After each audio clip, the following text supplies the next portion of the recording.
నమస్కారం అండి. ఎస్పీ అఫీషియల్కి స్వాగతం. మహిళలందరికీ అంతర్జాతీయ మహిళా దినోత్సవ శుభాకాంక్షలు. అంతర్జాతీయ మహిళా దినోత్సవం ఎప్పటి నుండి మొదలైందో తెలుసా అండి? 1908 అమెరికాలోని న్యూయార్క్ నగరంలో ఒక కార్మిక ఉద్యమంగా మొదలైంది. ఈ ఉద్యమం 15,000 మంది మహిళా ఉద్యోగులందరూ మార్చి 8న బయటికి వచ్చి మెరుగైన జీతం, పని గంటలు తగ్గించటం, ఓటు హక్కు కల్పించాలని నినాదాలు చేస్తూ ఉద్యమించారు. దానికి ఫలితంగానే 1909 మార్చి 8న అమెరికన్ సోషలిస్ట్ పార్టీ వారికి మహిళా దినోత్సవంగా డిక్లేర్ చేశారు. తర్వాత ఐక్యరాజ్య సమితి 1977లో అధికారికంగా అంతర్జాతీయ మహిళా దినోత్సవంగా గుర్తించారు. మహిళా దినోత్సవం ప్రపంచవ్యాప్తంగా జరుపుకుంటున్నాము. ఇది ప్రపంచ దిగ్విజయం. ఇది సమాజాన్ని నిర్మించటంలో మహిళల సహకారం, ప్రయత్నాలను చాటి చెప్తుంది. అంతర్జాతీయ మహిళా దినోత్సవం వివిధ రంగాలలోని మహిళలు సాధించిన విజయాలను స్మరించుకోవటానికి చాలా గొప్ప వేదిక. ఇది గొప్ప వైభవంగా, ఉత్సాహంతో జరుపుకునే అంతర్జాతీయ కార్యక్రమం.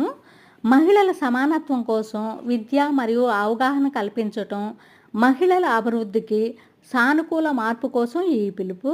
వేగవంతమైన లింగ సమానత్వం కోసం, మహిళ కేంద్రీకృతమైన స్వచ్ఛంద సంస్థల కోసం నిధులు సేకరించడం లాంటి లక్ష్యంతో ప్రతి సంవత్సరం మార్చి 8న అంతర్జాతీయ మహిళా దినోత్సవం మహిళలందరూ ముందుకు వెళ్తున్నారు. ఈ లక్ష్యంతో అన్ని రంగాలలో తమ ప్రతిభను నిరూపించుకుంటున్నారు. కుటుంబ నిర్వహణ నుండి అంతరిక్ష పరిశోధన వరకు వారు తమ శక్తి సామర్థ్యాలను ప్రదర్శిస్తూనే ఉన్నారు. కళలు, సాహిత్యం, రాజకీయం, వైద్య, విద్య, వ్యాపారం అన్ని రంగాలలో వారి అభివృద్ధి చాలా గొప్పది. మన దేశంలో మహిళా సాధికారత పురాతన కాలం నుండి ఇప్పటి వరకు మహిళలు ఎన్నో సమస్యలను, ఎన్నో మార్పులను ఎదుర్కొంటూనే ఉన్నారు.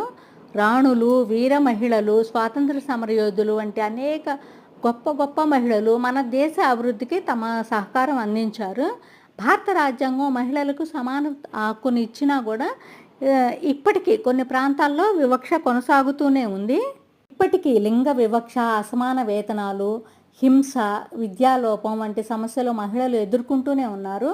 వీటిని అధిగమించడానికి సరియైన విద్యా చట్టాల అమలు, సామాజిక అవగాహన, ఆర్థిక స్వాతంత్రం కల్పించడం చాలా అవసరం.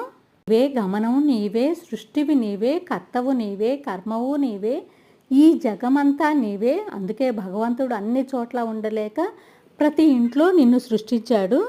సనివి, ఇంటికి దీపానివి, ఆదిశక్తి రూపానివి, ఓ మహిళ నీకిదే వందనం. మహిళలందరికీ మరొకసారి అంతర్జాతీయ మహిళా దినోత్సవ శుభాకాంక్షలండి.